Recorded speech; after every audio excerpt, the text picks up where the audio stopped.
la première de la journée. Infocité midi, les titres. Infocité, le journal de l'info de proximité sur la 95.2. Présentation, Cheikh Fantamadi Ndiaye. Dans cette édition de 12 heures, nous emmenons à la rencontre de Oumar Diakité, premier national du baccalauréat malien. Il s'est distingué des autres avec la mention excellent avec une moyenne de 18,15 sur 20 en série sciences exactes. À suivre dès l'entame de cette édition avec Aïssata Traoré, le parcours de ce brillant élève. Boue, flaque d'eau, étals trempés, voilà le triste visage qu'affichent plusieurs marchés de Bamako en cette saison de pluie.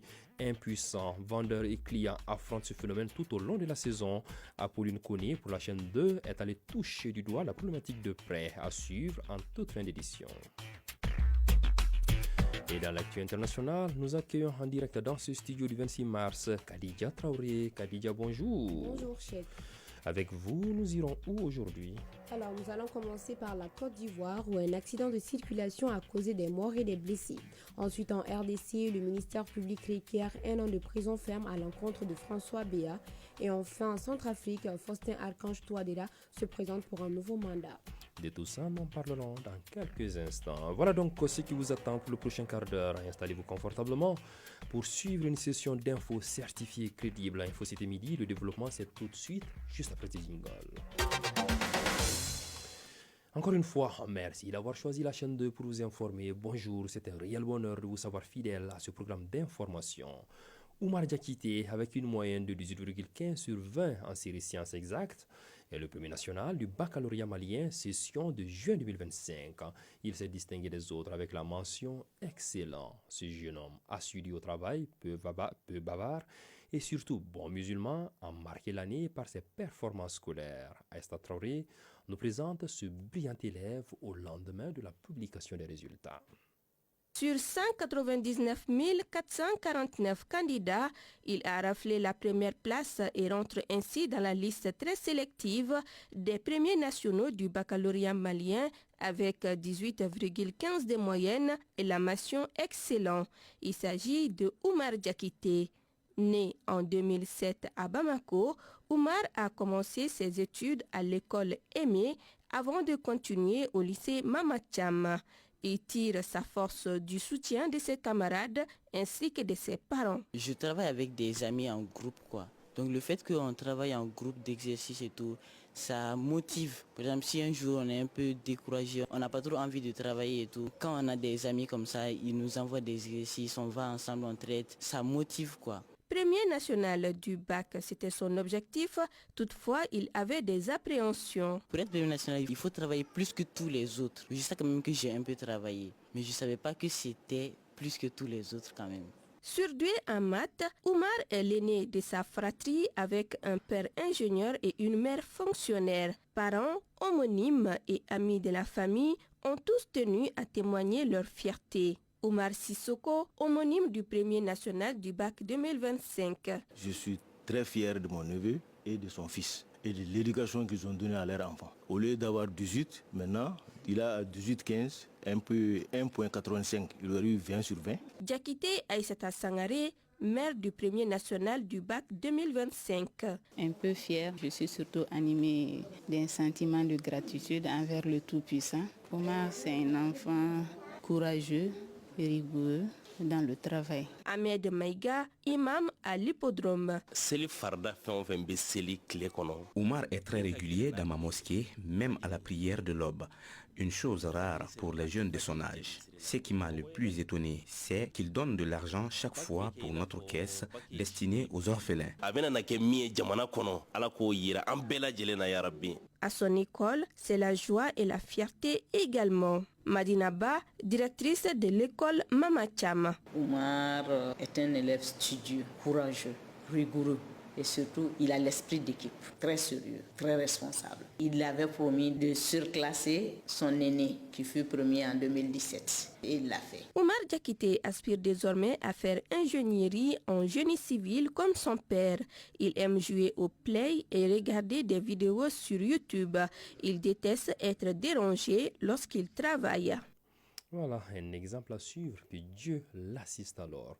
Première édition de la journée de reconnaissance aux aînés, une initiative de l'Association des professeurs des sciences de la vie et de la terre du Mali. En tout, 111 attestations ont été remises au cours de cette cérémonie récompensant le mérite. Et comme pour donner un cachet particulier à l'activité, l'événement s'est déroulé dans la salle de l'indépendance au lycée technique de Bamako et c'est en présence pour la chaîne 2 de Mariam Koulibaly. Les aînés sont des sources inépuisables, des trésors qui doivent être célébrés. Cette journée de reconnaissance n'est pas seulement un événement, mais un hommage mérité à ceux qui ont dédié leur vie à l'éducation. Durant leur parcours, ils ont été animés par une transmission constante du savoir, plus précisément dans les sciences de la vie et de la terre. Chemoko Traoré, président de l'Association des professeurs des sciences de la vie et de la terre. Nous avons pensé que la meilleure façon de leur dire merci, c'est de les faire venir ce matin et de leur délivrer ces attestations. Nous avons remis 111 attestations, mais à Bamako, c'est 57. Maintenant, puisque nous avons des aînés partout, il y a des aînés à l'intérieur qui ont travaillé pour cette association encore, donc nous ne pouvons pas célébrer seulement ceux de Bamako et oublier les aînés de l'intérieur, puisqu'ils avaient la même mission. Donc en ce moment, la même cérémonie est en train d'être réalisée à Kaï, à Kita, à Koulikoro, à Bougouni, à Sikasso, à Mopti et même à Gao. Une occasion qui met en évidence le travail et les contributions des anciens dans l'essor des sciences de la vie et de la terre. En effet, pour la nouvelle génération, ces aînés ont formé des laborantins, des biologistes, plusieurs enseignants, entre autres. Asseguerema Dolo, récipiendaire. Je suis très content que les jeunes aient pensé à nous récompenser de notre vivant. Et c'est très important parce que l'objectif c'était, comme on l'a dit, de permettre un meilleur enseignement des sciences. Et si l'association grandit jusqu'à prendre cette dimension, je ne peux en être que très fier. Sangaré Aminata Diallo, récipiendaire. Je sais que je suis dans cet endroit précis à cause d'un de mes étudiants qui m'a vraiment aimé et qui s'est toujours souvenu de moi. Et vraiment, je profite de l'occasion pour souhaiter vraiment une vie meilleure et heureuse à cette association. Donc bon vent à l'association. Cette cérémonie était également un moyen de renforcer des liens intergénérationnels au sein de la communauté éducative. L'Association des professeurs des sciences de la vie et de la terre a été créée en 2006 dans le but de valoriser et promouvoir les sciences au Mali. Direction la commune rurale du cercle de Kati à Diogar, qui a vu son centre de santé être doté d'un nouveau fourrage d'eau potable. L'initiative est portée par la société minière Epiroc, qui entend ainsi contribuer à l'amélioration de l'accès à l'eau potable et à la promotion de la santé publique. Ce geste salutaire, salué par la population et les autorités locales, s'inscrit dans une dynamique de renforcement de la cohésion sociale. On en sait plus avec notre envoyé spécial, Cheikh Oumar Kamara. Le calvaire d'accès à l'eau potable est désormais un souvenir pour les habitants de Diogar grâce à ces forages offerts par la société Epiroc. Située à 37 km de Bamako, cette commune rurale accueille désormais une infrastructure hydrique d'une capacité de 5000 litres. Une véritable bouffée d'oxygène née de l'initiative d'élèves mobilisés pour soutenir les centres de santé locales qui voient ainsi ses conditions de travail et de soins améliorées. Dr Amadou Ndiaoui, directeur technique du centre de santé de Diogar. Je suis heureux pour les personnels parce que prodiguer des soins sans l'eau, vous savez ce que ça peut coûter. Je suis heureux pour la population parce que très souvent, vers le mois d'avril-mai, il n'y a pas d'eau. C'est l'occasion vraiment de saluer ce projet pour leur courage. L'eau a été trouvée à plus de 200 mètres. La cérémonie a été marquée par des prestations musicales et des sketchs destinés à tenir le public en haleine à travers des messages de sensibilisation qui renforcent la cohésion sociale dans notre pays. Le directeur commercial d'Epiroc, Mamadou Konkliba, en a profité pour lancer un appel au bon usage de cette infrastructure hydraulique afin d'en assurer la durabilité au profit de tous. Nous voudrons toujours aider notre communauté là où nous sommes. L'infrastructure a coûté aux alentours de 7 millions de francs CFA. Les autorités administratives et coutumières saluent l'initiative à sa juste valeur, soulignant qu'Epiroc apporte sa pierre à l'édifice national à travers des œuvres sociales concrètes. Daouda Kane, maire de la commune rurale de Diogar. Vraiment, moi, je suis très content aujourd'hui sur l'ONG Epiroc, à travers les étudiants. Ils ont démarché la commune de Dio. Vraiment, nous, on est satisfaits totalement. Installée au Mali depuis 2010, Epiroc est une multinationale suédoise spécialisée dans les solutions destinées aux industries minières et au secteur de l'ingénierie civile. À présent, le tour d'horizon de l'actualité internationale. Et nous avons le plaisir de recevoir dans ce studio en direct Khadija Traoré pour ce tour d'horizon. Khadija, bonjour. Oui, bonjour, Cheikh. Tout va bien, j'espère. Ça va, je vais bien et toi? Ça va, par la grâce d'Allah. Et la semaine commence bien également, par la grâce d'Allah. Nous prenons la direction de la Côte d'Ivoire pour commencer. Des morts et des blessés dans un accident de la circulation. Exactement, Cheikh. Un premier bilan fait état de 16 personnes décédées et une cinquantaine autres blessées dans un accident de la circulation survenu ce week-end dans le nord de la Côte d'Ivoire. Un autocar et un camion-benz équipé d'une grue sont impliqués dans le drame. L'information est confirmée par le ministère ivoirien des Transports dans un communiqué. Une enquête est ouverte pour déterminer les causes exactes de l'accident. RDC, le ministère public requiert un an de prison ferme à l'encontre de François Béat. L'ancien conseiller spécial en matière de sécurité du président Félix Tshisekedi touche à sa fin. Poursuivi depuis 3 ans pour un complot contre le chef de l'État et pour outrage au président, le ministère public a requis 1 an de prison ferme contre lui et ses 4 co-accusés. 3 officiers figurent parmi les co-accusés. Khadija, nous terminons en prenant la direction de la Centrafrique.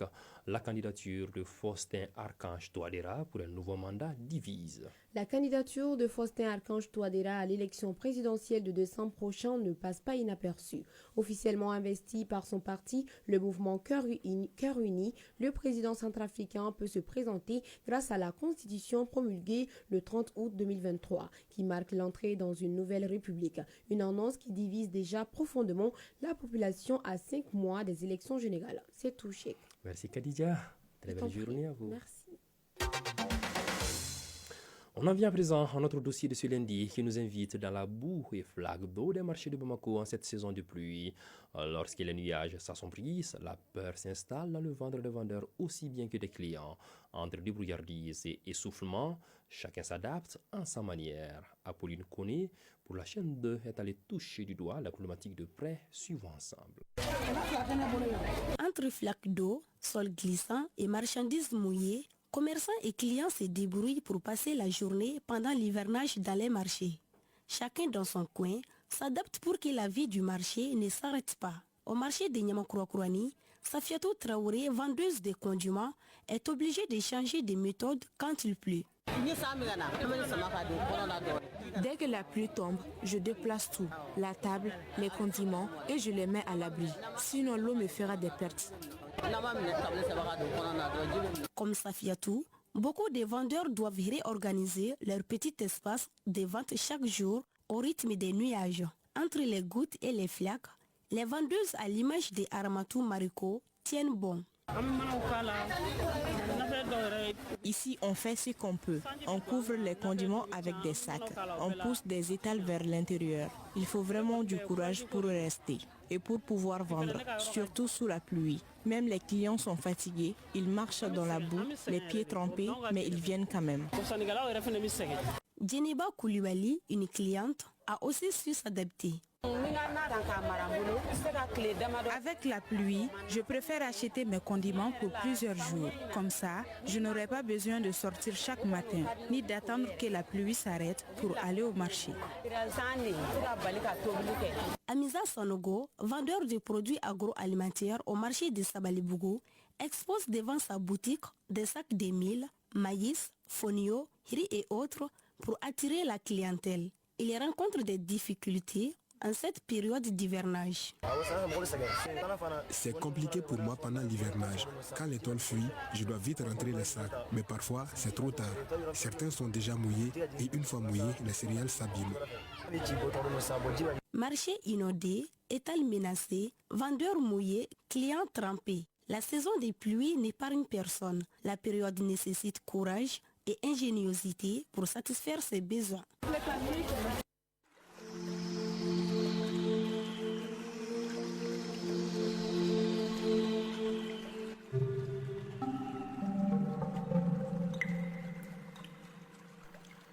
Un clin d'œil sur le temps avant de boucler cette édition en ce lundi 28 juillet 2025.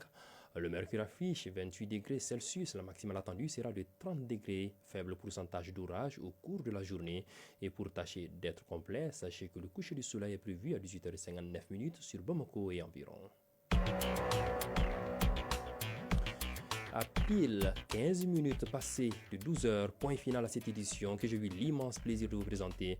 À sa réalisation, on avait le duo Khadija Ouagé et Salimata Konaté, mise en onde, Fatoumata Diallo, mise en ligne, Mohamed Koulibaly, coordination éditoriale, Seydou Traoré, Jeff Adjara pour le Mali, paix et bénédiction d'Allah. Surtout ne décrochez pas. La team sportive s'installe tout de suite sur la zone de la fréquence bonheur. Très belle journée à tous. La chaîne